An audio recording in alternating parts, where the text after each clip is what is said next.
학생들이 밤에 야간 자율학습을 해야 되는데 아마 서너 명이 야간 자율학습을 듣지 않고 땡땡이를 쳤던 모양이에요.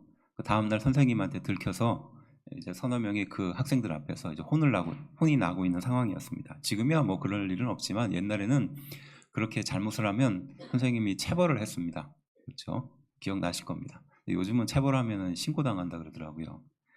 어쨌든 선생님이 아이들을 불러 세워놓고 왜 야간 자율학습을 땡땡이를 쳤는지 이제 혼을 내면서 니네들이 생각하기에 니네들이 잘못을 스스로 자기가 생각하기에 몇 대 맞아야 되는지 얘기를 해라 이렇게 얘기한 겁니다. 그러니까 첫 번째 애가 한참을 고민하다가 저는 5대 맞겠습니다. 그래서 딱 나와서 그래 네가 잘못한 것을 5대로 갚아라 그러면 5대를 때린 겁니다. 그 뒤에 있는 애가 5대라고 말하긴 좀 그러니까 한 10대 생각한 것 같아요. 그래서 전 10대를 맞겠습니다. 그러니까 선생님이 10대를 이렇게 때렸던 모양이에요. 이제 세 번째 아이가 남았잖아요. 그 이 아이가 선생님한테 딱 가서 한 대요 이러니까 앞에 5대와 10대 맞은 애가 갑자기 분위기가 안 좋아지는 거죠. 도대체 얼마나 맞아야지 이런 잘못에 대해서 용서가 될 수 있을까요? 그리고 그 마음의 짐을 풀 수 있을까요?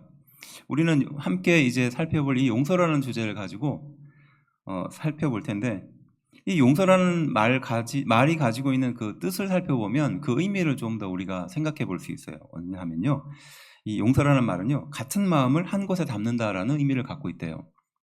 그러니까 용서라는 말은 같은 마음을 한 곳에 담는다는 거예요. 그러니까 용서하지 못하면 같은 마음을 한 곳에 담지 못하는 상태라는 거죠. 그리고 또 다른 뜻이 있는데, 어떤 상황에서 떠나가게 한다, 흘러가게 한다, 이런 뜻을 담고 있대요. 그래서 이 말은요, 좀 뒤집어 보면 이런 의미도 되는 겁니다. 용서하지 못하는 마음의 상태를 가지고 있는 사람은 그 사람이나 혹은 기억이나 상처를 떠나지 못하게 계속 붙들고 있는 겁니다. 그래서 그 진정한 마음, 같은 마음을 담지 못하는 상태로 살아가는 거죠. 좀 어느 정도 이해가 될 겁니다.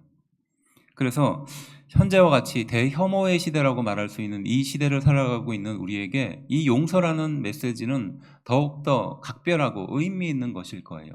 그리고 지난 한 주간 참 우리는 참 가슴을 쓸어내리는 그런 사건들을 겪었습니다. 바로 어제까지도 그랬죠. 그리고 이것이 끝이 아니라 앞으로도 겪을 가능성이 높아요. 이런 누구를 미워하고 용서하지 못하는 마음의 상태를 갖고 있는 현대인에게 또 하나님은 우리에게 어떠한 메시지를 주고 있는지 함께 이 말씀을 통해서 살펴보려고 합니다. 그 첫 번째는요, 그들을 위해 이루리라 라는 말씀이에요. 그들을 위해 이루리라.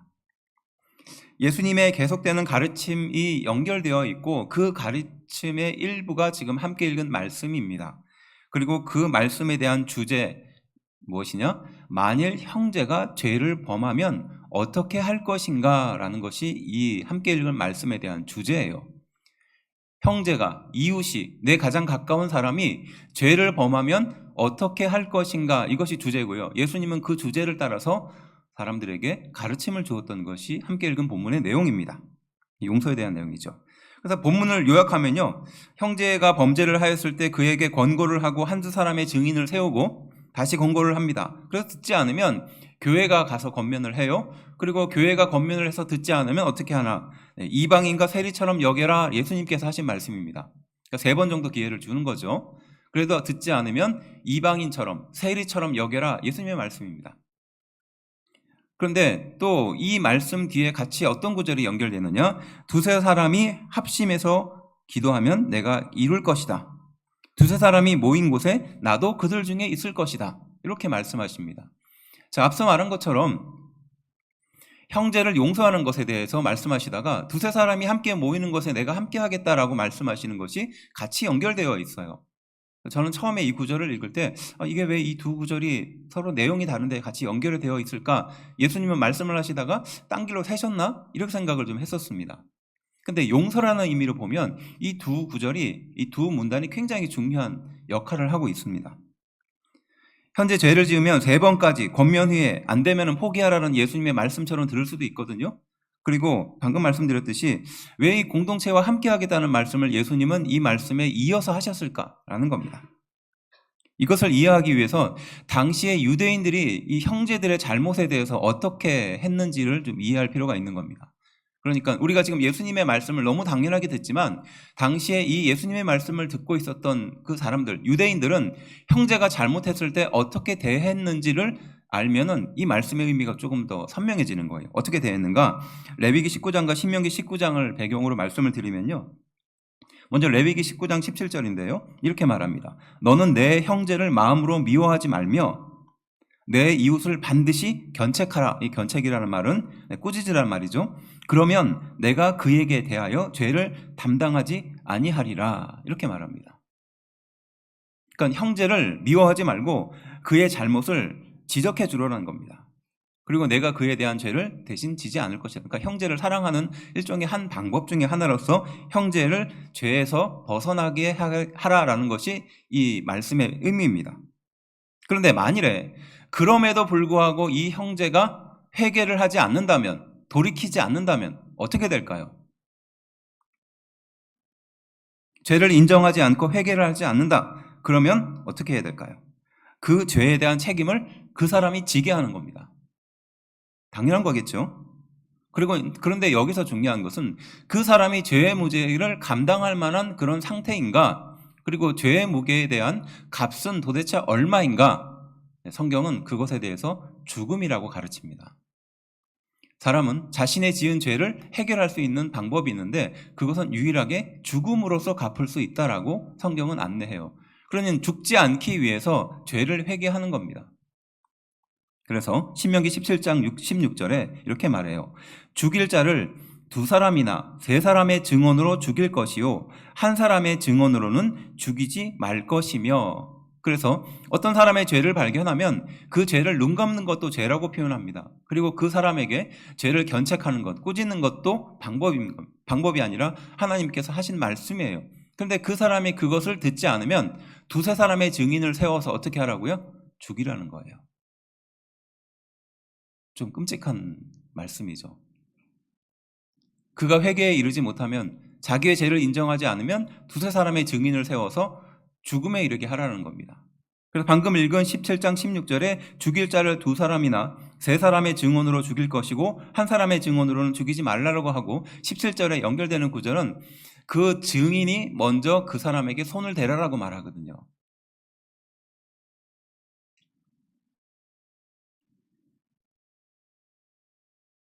율법은 죄에 대해서 스스로 그것을 책임을 져야 한다라고 가르치고 있습니다. 바로 그렇게 가르침을 받은 유대인들에게 바로 예수님은 방금 우리가 읽은 것처럼 어떻게 하라고요? 함께 읽어봅시다.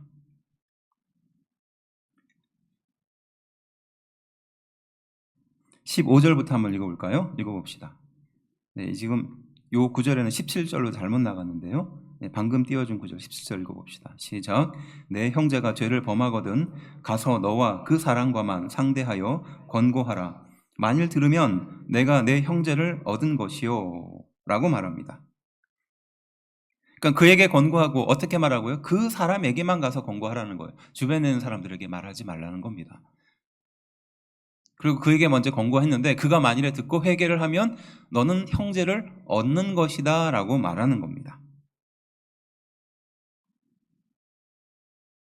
그리고 16절과 17절은 또 이렇게 말합니다. 우리 함께 한 목소리로 좀 읽어봅시다. 시작. 만일 듣지 않거든 한두 사람을 데리고 가서 두세 증인의 입으로 말마다 확증하게 하라. 만일 그들의 말도 듣지 않거든 교회에게 말하고 교회의 말도 듣지 않거든 이방인과 세리같이 여기라 라고 말합니다. 물론 이 말씀을 그냥 짧게 간단하게 읽으면 앞서 말한 것처럼 그렇게 3번 정도 기회를 주고 나중엔 이방인과 세리처럼 공동체에 제외해라 이렇게 들을 수 있습니다. 그런데 앞서 말한 것처럼 율법은 그렇게 가르치지 않거든요. 그래서 두세 사람의 증인을 세워서 그가 죄를 인정하지 않으면 그를 어떻게 하라고요? 죽이라라고 말합니다. 그런데 예수님은 어떻게 합니까? 3번씩이나 찾아가서 마지막에 교회까지 권면을 해서 그가 듣지 않으면 어떻게 하라고요? 이방인처럼 그리고 세리처럼 여기라는 거예요. 죄의 관점, 죽음의 관점에서 예수님은 이것을 다루지 않았던 겁니다. 이것은 어떻게 보면 용서를 하기 위한 마지막 단계를 남겨두신 거예요. 이방인이라도 세리라도 다시 하나님의 백성으로 돌아오면 이스라엘 백성들은, 유대인들은 그를 품어줍니다. 그렇지 않겠습니까? 예수님은 바로 마지막 여지를 남겨두신 거예요. 형제 용서에 대한 이 여러 번의 기회를 예수님은 말씀하신 겁니다. 우리는 이 말씀을 통해서 무엇을 알게 되는가? 참 죄를 인정하는 것이 쉽지 않다는 것을 알게 돼요. 내가 내 스스로의 죄를 인정하는 것도 쉽지 않을 뿐더러 특별히 누군가 나에 대해 어떤 죄를 지적하면 웬만하면 우리는 인정하지 않으려고 합니다. 그렇지 않습니까? 끝까지 자신의 잘못을 부정하거나 아니면 다른 잘못이나 더 큰 탓을 하는 경우가 많지요. 또 한편으로 보면 그러한 형제의 모습을 보면서 용서하는 것은 정말로 어렵다는 것도 우리는 잘 알게 돼요. 누군가를 진심으로 용서하는 것이 참 힘들다는 것을 안다는 겁니다. 이렇게 보면 용서하는 것도 또 죄를 깨달아서 용서를 비는 것도 결코 쉬운 일이 아니라는 것을 우리는 잘 알 수 있어요. 어떤 사람은 10년, 20년, 아니 평생에 걸리는 일일 수도 있습니다. 형제가 범죄하였을 때 용서하라, 이것이 예수님께서 우리에게 주시는 메시지입니다. 근데 이 말을 잘못 들으면요, 용서하라는 말은 불의를 용납하라는 의미처럼 들릴 수 있어요. 또 상대방의 잘못을 망각해 주어라 라는 말처럼 들릴 수 있습니다. 근데 사실 이것은요, 상대방의 뉘우침과는 별개의 문제입니다. 자신을 보호하기 위해서요, 부정적인 마음의 상태에서 벗어나기 위한 예수님의 메시지가 담겨져 있는 줄로 믿습니다. 누군가 용서를 하고 용서를 받는 문제보다 더 큰 문제는 뭐냐 하면요, 상대방을 용서할 수 있다는 마음을 갖고 있는 겁니다. 그리고 그를 통해서 어떤 기준을 절대 내려놓지 않는 거예요. 자신의 부정적인 마음의 상태를 벗지를 못하는 겁니다. 거기에 평생 매여 사는 겁니다. 그러니까 다른 주변의 어떤 것도 못 받아들이는 거예요. 못 참는 거죠. 못 견디는 겁니다. 그래서 우리가 너무 잘 알고 있는 그 장발장이라는 그 소설에서 이런 말이 나오죠. 세상은 넓고 바다도 넓지만 용서하는 마음은 더 넓다라고 말해요. 그러니까 이 세상의 모든 것이 다 넓다고 말하는데 그거보다 더 넓은 것이 있는데 용서하는 마음이라는 겁니다. 그게 얼마나 힘든지 알 수 있는 거죠. 그리고 정작 용서해야 될 사람이 있어요. 누굴까요? 그 장발장을 쫓아서 평생 따라다니는 그 자베르라는 형사잖아요. 그는 그 마음속에 정의가 가득했지 않습니까? 잘못에 대해서 그가 합당한 벌을 받아야 된다라는 이 정의감이 이 자베르 형사가 평생 붙들고 있었던 겁니다. 이 정의감이 너무나 강하고 대단하다 보니까 그 장발장을 끝까지 쫓아다니잖아요. 장발장을 용서하지 못하고 끝까지 평생 추적합니다. 그리고 나중에서야 자신의 상태가 그렇다는 것을 알게 됩니다. 자신이 용서받을 수 없는 상태로 누군가에게 정죄하기 위해서 평생 그렇게 쫓아다니는 인생을 살았다는 것을 그 자베르 형사가 그때서야 깨닫는 거예요. 그래서 이 소설에는 안타깝지만 이 형사는 어떻게 마무리합니까? 자살로 마무리하거든요. 자신의 상태를 깨닫고요. 그에 반해서 오히려 용서를 받아야 될 이 장발장은 코제트라는 그 여인 한 명을, 조카 같은 여인 한 명을 마지막까지 희생하면서 돌보면서 어떻게 죽죠? 네, 평온한 죽음을 맞이하거든요. 이게 바로 그것을 보여주는 예라는 겁니다. 용서하고 또 용서를 용납받기도 쉽지 않지만 결국 이것은 상대방의 뉘우침과는 별개로 자신을 보호하기 위한 겁니다. 부정적인 마음의 상태를 벗어나기 위한 것이에요.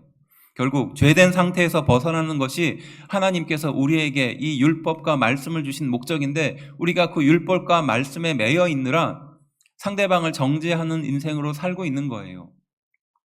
그리고 그것이 지나쳐서 용서하지 못하는 인생으로 살아가고 있는 겁니다. 바로 그들을 향하여 예수님이 이 말씀을 하신 거예요. 그래서 이 생각을 가지고 이 관점을 가지고 18절을 읽어보면 이게 무슨 의미인지 조금 더 선명해지는 겁니다. 이렇게 말씀하시죠. 진실로 너희에게 이르노니 무엇이든지 너희가 땅에서 매면 하늘에서도 매일 것이요 무엇이든지 땅에서 풀면 하늘에서도 풀리리라 라고 말합니다. 죄에 대한 정죄가 자신을 옥죄고 있고 타인의 잘못과 실수를 용납하지 않고 있는 바로 용서 없음의 상태를 만들고 있다는 것을 말하는 겁니다. 경직된 거예요.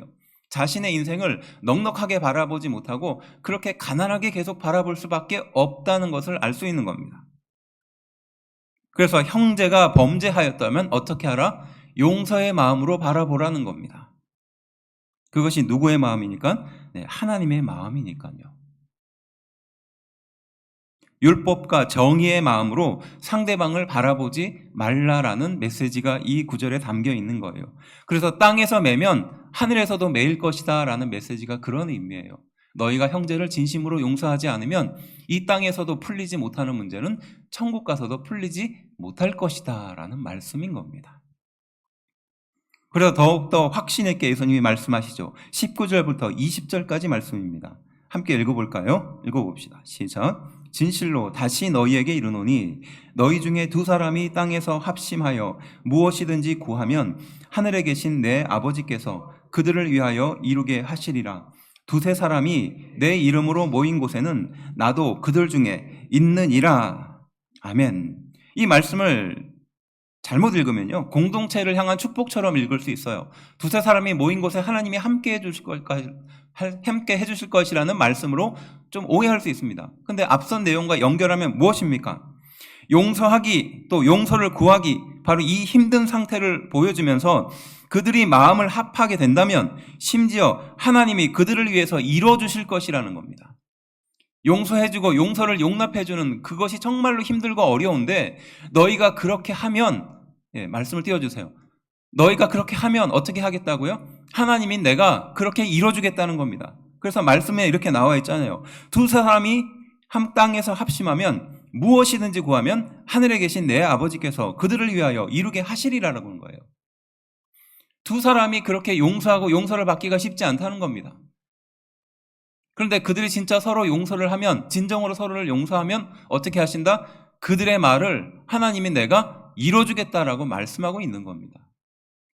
그리고 또 계속 말씀하시죠. 두세 사람이 내 이름으로 모인 곳에는 나도 그들 중에 있다는 겁니다. 두세 사람은 앞서 예수님께서 말씀하신 두세 사람의 증인을 의도적으로 말씀하신 거예요. 왜냐? 율법으로 두세 사람을 죽일 수 있었거든요. 두세 사람을 정죄할 수 있었습니다. 두세 사람이 마음을 합해서 한 사람을 죽이겠다고 마음 먹으면 그 사람이 작은 잘못도 얼마든지 꺼낼 수 있잖아요. 바로 그 두세 사람이 누군가를 죽일 수 있고 정죄할 수 있는 그 사람이지만 예수님은 오히려 그 두세 사람이 어떻게 하라고요? 내 이름으로 모인 곳에는 어떻게 한다? 나도 그들 가운데 함께 하겠다는 거예요. 두세 사람이 누구를 죽일 수 있으나 두세 사람이 다시 누구를 살릴 수 있다는 것을 말씀하고 있는 겁니다.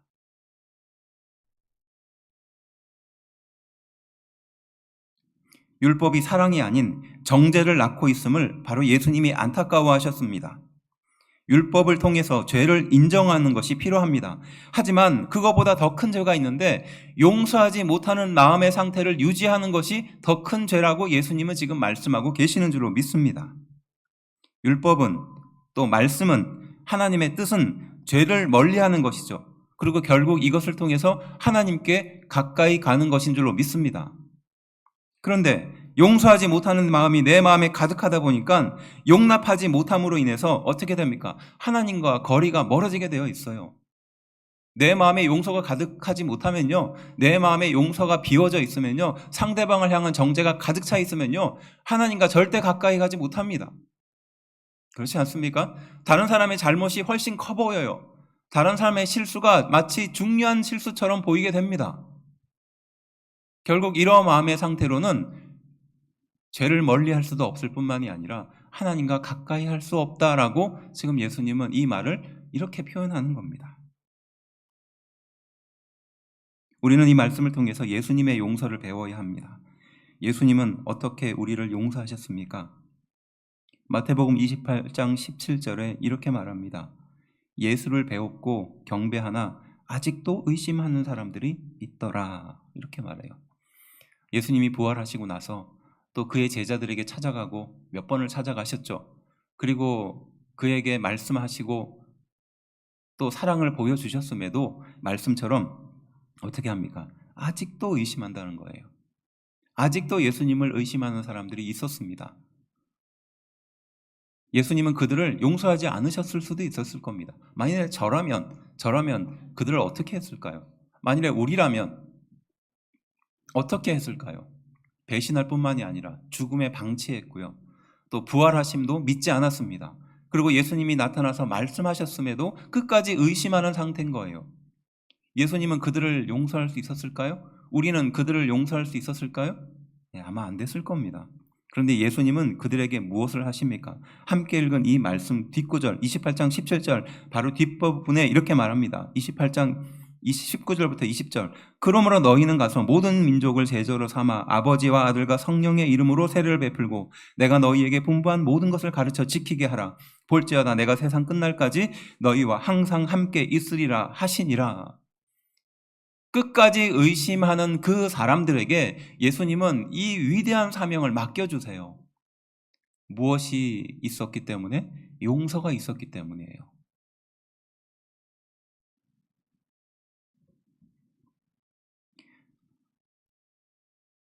물고기를 잡는 제자에게 예수님은 찾아가셔서 배 이쪽 편에 물고기를 잡으라고 하십니다. 부활하시고 난 뒤에 예수님이 찾아가셨죠. 그리고 그들이 물고기를 잡아 올립니다. 밤새도록 잡지 못했던 물고기가 그물에 넘치도록 그렇게 딸려오니까 제자들은 직감한 거예요. 아, 그분이 예수님이구나. 그리고 그것을 누구보다 빨리 눈치챈 제자 베드로가 겉옷도 입지 않은 채로 예수님께 달려갑니다. 그렇지만 그 베드로가 예수님 앞에 할 수 있는 말은 없었어요. 그리고 예수님은 그 제자들을 향해서 무엇을 준비하십니까? 음식을 준비하시죠.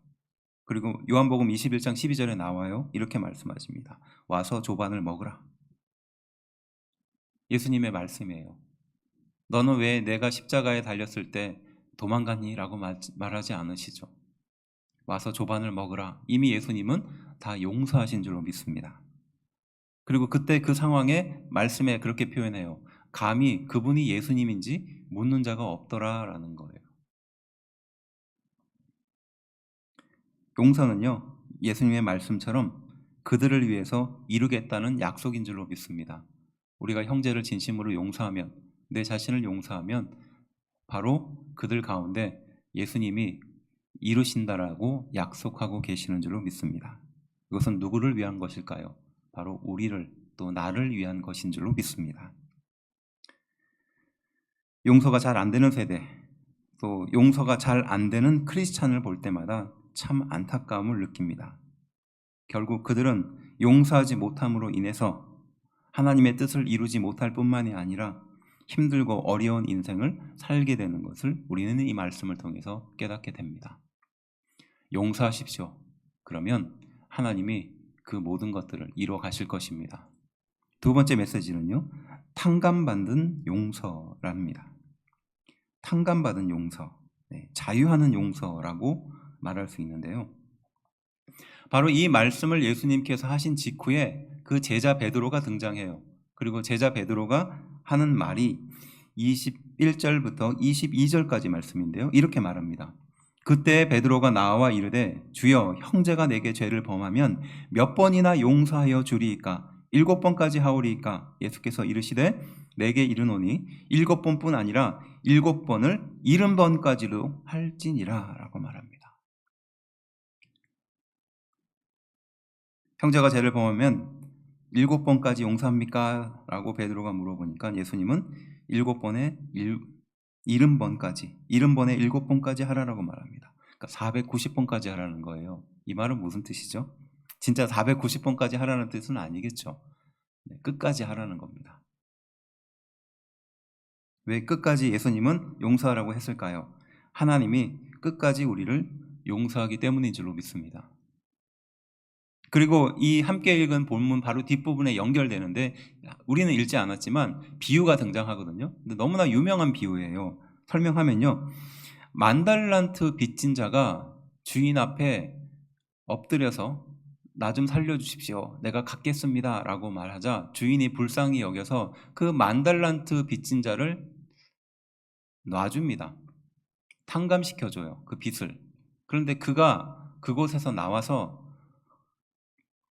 100데나리온 빚을 진 사람에게 왜 내 빚을 갚지 않느냐라고 말하며 그를 감옥에 가둡니다.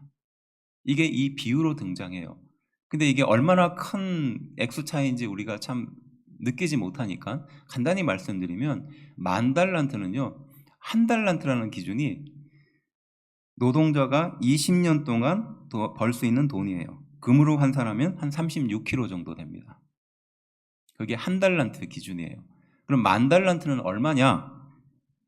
물론 화폐 가치에 따라 다르지만 지금 우리 돈으로 따지면 한 29조 정도 됩니다. 100데나리온은 얼마냐? 지금 가치로 한 1,000만 원 정도 되는 거예요. 작은 돈은 아닙니다. 그렇지만 무엇에 비하면 29조에 비하면 1,000달란트는 큰 돈이 아니거든요. 탕감받은 용서라는 것은요, 애초에 자신이 용서받은 무게를 생각하지 않는다는 것을 말하는 겁니다. 왜 그럴까요? 자신을 용서하지 않았기 때문이기도 합니다. 또 진정한 용서의 경험이 없기 때문이기도 합니다. 또 이를 통한 자유함을 경험하지 못했기 때문이라는 것입니다. 그래서 예수님은 33절에 이렇게 말합니다. 내가 너를 불쌍히 여김과 같이 너도 내 동료를 불쌍히 여김이 마땅하지 아니하냐라고 예수님이 이 비유 다음에 말씀하셨습니다.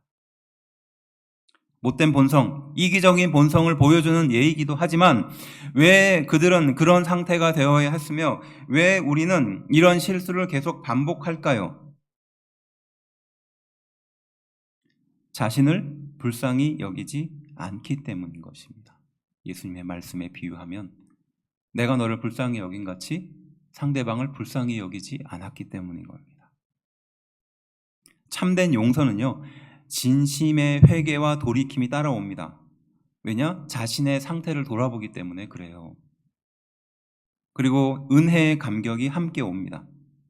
그래서 이 사람은 타인의 상태를 공감하고 타인의 상태를 용납할 수 있어요.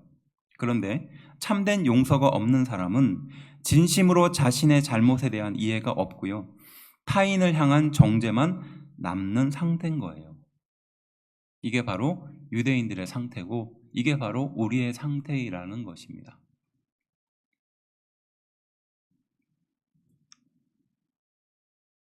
진심으로 자기 자신에 대한 잘못과 이해가 없이 타인을 향한 정죄만 남아있는 상태, 율법의 한계에 묶여있는 상태라는 겁니다. 우리는 이것을 마음이 좁아져 있는 상태라고 표현할 수 있거든요. 내 마음이 좁아지면요, 주변에 아무리 좋은 이야기도 부정적으로 들리게 될 수밖에 없는 것입니다. 저는 이 이야기를 할 때마다 참 부끄러운데요. 뭐 있는 돈 없는 돈 이렇게 끌어가지고 유학을 가려고 준비를 하니까 한 3천만 원 정도 모이더라고요. 그것도 뭐 작은 돈은 아닙니다. 근데 유학을 하기에는 너무 좀 부족한 돈이었어요. 그래서 그 돈을 모아서 그때 저희 아이가 이제 돌이 막 지났거든요. 돌 지난 아이와 그다음에 집사람이 다니고 있는 직장도 이제 사직을 하고 이제 나가서 공부를 하겠다고 나갔잖아요. 몇 달 만에 그 돈이 그냥 없어져 버리더라고요. 우리는 그래도 한 6개월은 버티지 않을까 생각했는데 한 석 달 지나니까 없어지더라고요. 그러니까 마음이 얼마나 조급해집니까? 마음이 얼마나 막 쫓겨요. 아, 이러고 내가 당장 다시 돌아가야 되는 게 아닌가? 막 이런 불안함이 막 엄습해 올 때입니다. 근데 당시에 한 45불이에요. 지금 따지면은 한 6만 원 정도 되겠죠. 45불을 분명히 내가 집사람한테 줬는데 집사람이 그걸 어디에 갖다 뒀는지를 모른다는 거예요.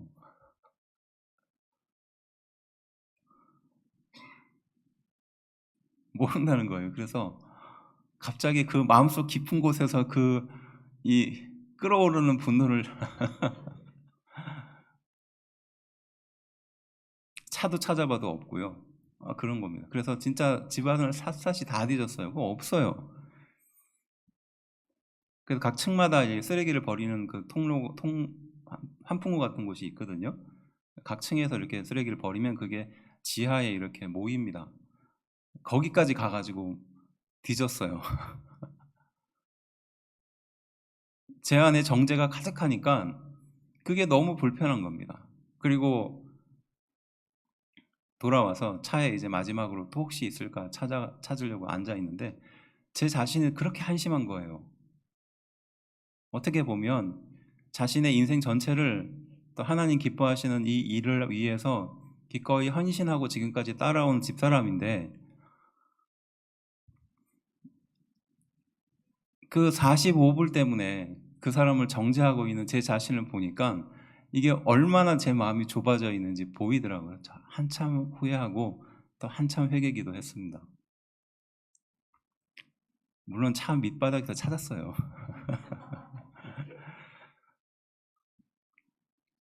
우리가 진정으로 상대방을 용서하는 마음으로 풍성해지지 않으면, 자유함을 누리지 못하면 우리는 계속해서 이 정죄의 상태로 살아갈 수밖에 없다는 것을 보여주는 한 예죠. 이 말은 다른 의미로 본다면 자신을 용서하라는 의미입니다. 왜냐? 하나님의 시선으로 바라보면 그렇거든요. 우리의 잘못과 우리의 실수는 누구나 있을 수 있어요. 하지만 하나님은 그 잘못과 실수를 바라보기보단 우리를 바라보고 계시는 줄로 믿습니다. 그 잘못과 실수를 내려놓으면 우리는 언제든지 하나님의 품에 안겨 자유함을 누릴 수 있어요. 그런데 우리가 이 회개하지 못하는 그 잘못과 실수에 평생 붙들려 산다면 하나님은 그것보다 더 안타까운 일이 없을 것입니다.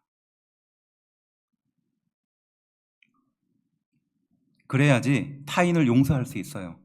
그래야지 하나님의 용서도 이해할 수 있게 되는 줄로 믿습니다. 저는 사역자이기 때문에 사역자들을 많이 만납니다. 근데 사역자들의 마음속에 이 진정한 용서와 자유함이 없으면 그 마음속에 끊임없이 자기 자신을 괴롭히는 그런 사람들을 만날 때가 있어요. 안타깝죠. 그에게 있어서는 그거밖에 남아있지 않아요. 하나님 보시기에 부끄럽지 않은 인생을 살겠다라는 정말 귀한 마음인데 이것이 자기 자신의 인생을 괴롭히는 데 사용하는 것처럼 보일 때가 있습니다. 그래서 가까운 사람들을 정죄하고 또 심지어 자신을 섬기는 교회를 향하여 정죄하고, 어떤 메시지가 필요합니까? 자신을 용서하라는 메시지가 필요한 겁니다. 그래야지 하나님이 나를 용서하시는 그 용서함으로 자유함을 누릴 수 있어요. 찾아보니까 용서의 효과가 있어요. 용서의 효과. 용서를 통해서 개인은 감정적인 해방을 느끼고 늘 긍정적인 마음의 상태를 유지할 수 있는 힘을 갖는다. 이게 용서의 효과래요. 그러면 우리 성도들은 이 용서의 효과를 어떻게 신앙으로 적용할 수 있을까요?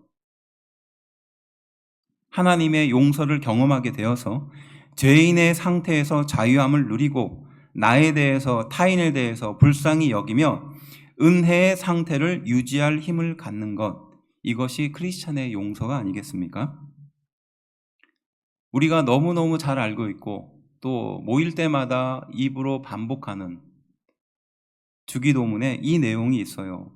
마태복음 6장 12절입니다. 우리가 우리에게 죄 지은 자를 사하여 준 것 같이 우리 죄를 사하여 주시옵고. 너무나 잘 알고 있는 말씀이죠. 그런데 이 여기서 등장하는 우리가 우리의 죄를 사한다라는 이 죄는요, 성경에 무엇으로 표현하느냐? 빚으로 표현하고 있어요.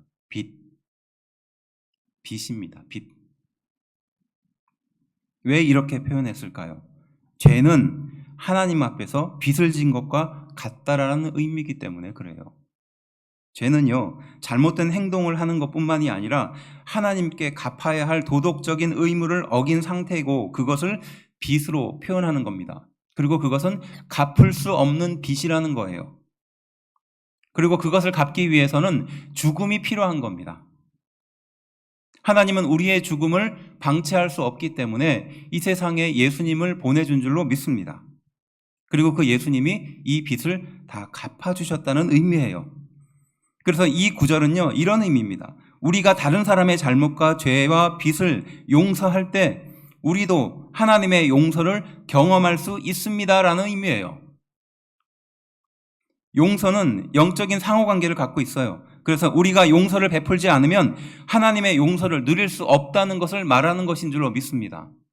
우리 안에 진정으로 타인을 향한 용서가 있지 않으면, 또 자기 자신을 향한 용서가 있지 않으면 하나님도 우리를 용서하는 것을 느끼지 못하고 하나님이 우리를 바라보고 계시는 것을 느끼지 못하는 상태로 살아간다는 것입니다. 그래서 우리는 바로 이 예수님의 용서를 묵상해야 됩니다. 예수님의 용서를 붙들어야 합니다. 나를 용서해 주시기 위해서 예수님이 이 세상에 오신 줄로 믿습니다. 그 예수님은 우리를 다 용서하실 분입니다. 또 끝까지 용서하실 분이라는 것이죠. 누가복음 23장 34절은 이렇게 말씀하십니다. 이에 예수께서 이르시되 아버지 저들을 사하여 주옵소서 자기들이 하는 것을 알지 못함이니이다 하시더라. 그들이 그의 옷을 나눠 제비 뽑을세. 그가 예수님을 십자가에 못 박고 조롱하고 난 뒤에 그가 예수님의 십자가에 못 박고 조롱하고 그들이 예수님의 옷을 발가벗기고 나누고 있을 때 예수님은 그들을 용서해 주셨다는 사실을 기억해야 합니다. 우리는 왜 용서가 잘 되지 않을까요? 그것은 진정으로 용서받아본 경험이 없기 때문입니다. 또 진정으로 자신을 용서하지 않았기 때문입니다. 용서 없이는 자유도 없습니다.